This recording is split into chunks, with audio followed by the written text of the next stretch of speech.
There was a lot that I connected to in the readings and videos this week. Whenever I am listening to any of the content from this class, I feel like more often than not they are starting with saying like SEL is a buzzword, or like social emotional learning, what even is that? It's starting with those phrases and kind of taking it into making sure that the framework is there before diving into what it looks like and how to apply it. And I think because it is a buzzword, it sounds like something that is new, but after listening to or watching the Franklin Willis video, and he was sharing the story about his choir class and how the community came together to make sure that that was still something that was a required or still an elective at the school. That story resonated with me because when I was in high school, I had a similar experience in our winter percussion class. We had two different instructors, and one of them was really advocating for us as students and as musicians, and the other one was very authoritative and didn't want student involvement, and he ended up quitting, and he left us with no idea of how to accomplish our percussion performance. And it really took our other percussion instructors to just band us all together and ask, like, what do you want to do? How do you want to accomplish this? This is your show. We can't really start from the ground up, and I'm not going to take that on. This is something that you need to be having agency and ownership over.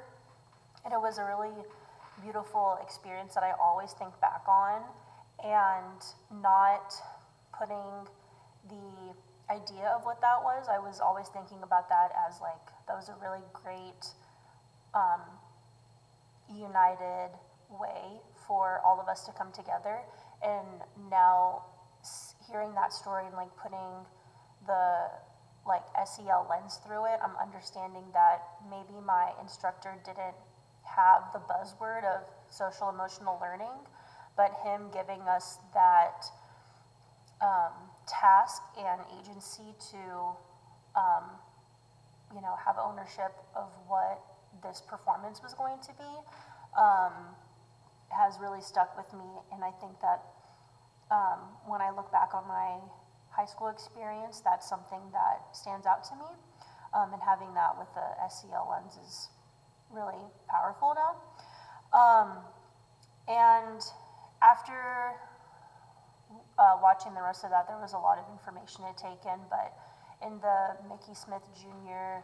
video, I was really taken aback by a lot of things that he said, but one of the top things was saying that students are significant instead of special.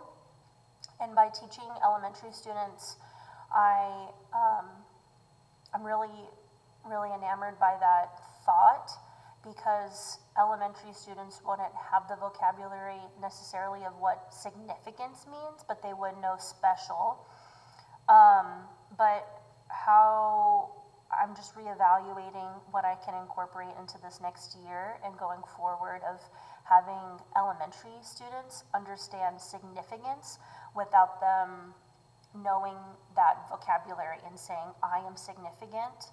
Like, how can they actually feel that without stating the words? How can I implement that into my class without the assessment of it being words-based of I am significant? How do I know that they feel significant? And how can I just foster all of that into them?